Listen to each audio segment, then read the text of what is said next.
Assalamualaikum warahmatullahi wabarakatuh. Perkenalkan, nama saya Raisa Rizkullah. Jadi di kesempatan kali ini saya ingin menyampaikan atau memaparkan materi bahasa Indonesia yang meliputi bab 4 tentang puisi, bab 5 tentang drama, dan bab 6 tentang karya ilmiah.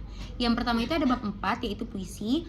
Puisi merupakan salah satu bentuk karya sastra yang digunakan untuk mengungkapkan pikiran, perasaan, dan pengalaman penyair melalui bahasa yang indah, singkat, padat, serta penuh makna.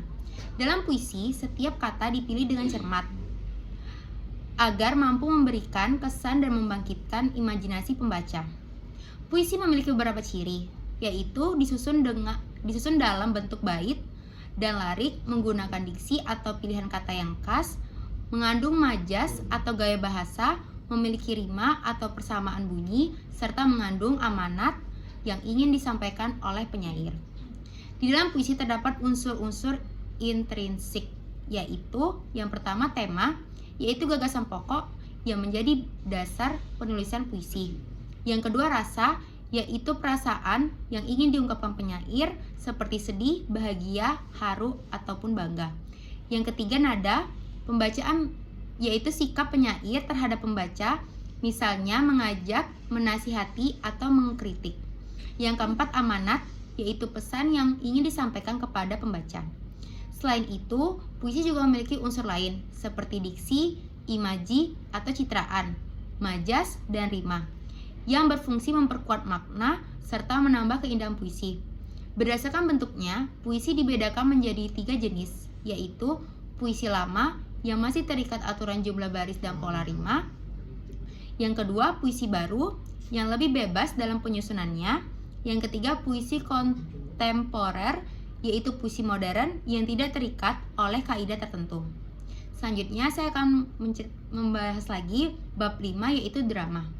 Drama adalah karya sastra yang menggambarkan kehidupan manusia melalui percakapan dan tindakan peran tokohnya untuk dipentaskan di atas panggung.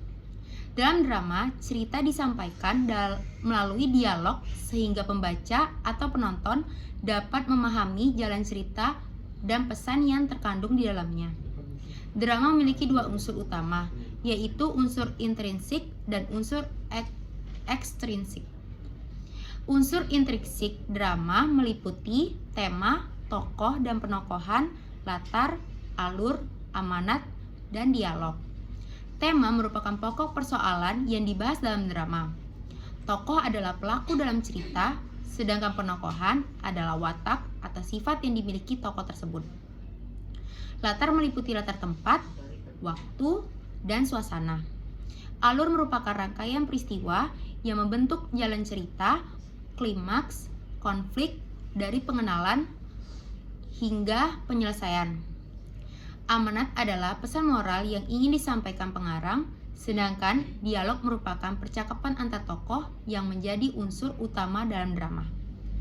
Sementara itu, unsur ekstrinsik drama berasal dari luar karya sastra, seperti latar belakang, pengarang, kondisi sosial budaya, masyarakat, nilai agama, dan nilai moral yang memengaruhi isi cerita.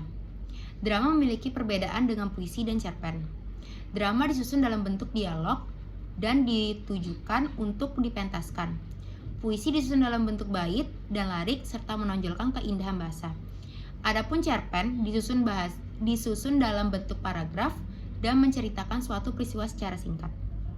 Berdasarkan isinya, drama dibedakan menjadi beberapa jenis, yaitu yang pertama tragedi, kedua komedi, ketiga tragedi, komedi, keempat melodrama, kelima opera.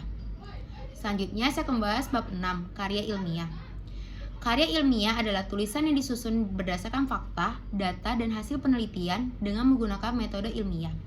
Penulis karya ilmiah bertujuan untuk memberikan informasi, menjelaskan suatu masalah, atau menyampaikan hasil penelitian secara sistematis dan dapat dipertanggungjawabkan.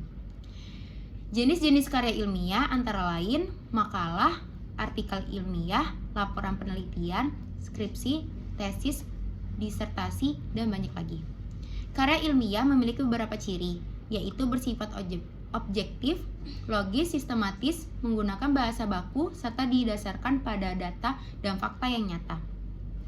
Oleh karena itu, penulisan karya ilmiah tidak boleh didasarkan pada pendapat pribadi tanpa bukti yang jelas. Struktur karya ilmiah terdiri atas 3 bagian, yaitu bagian awal meliputi halaman judul, kata pengantar, dan daftar isi. Yang kedua, bagian isi meliputi pendahuluan, kajian teori, metode penelitian, hasil dan pembahasan, serta penutup. Yang ketiga, bagian akhir meliputi daftar pustaka dan lampiran apabila diperlukan.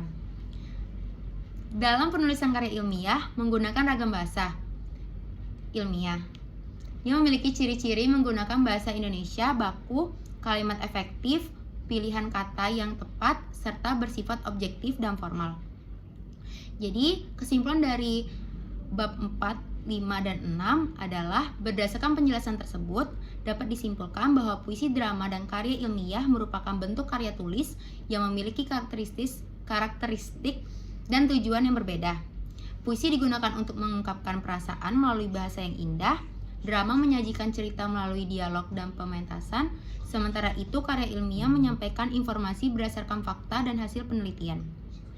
Demikian pemaparan materi mengenai bab 4 puisi, bab 5 drama, dan bab 6 karya ilmiah.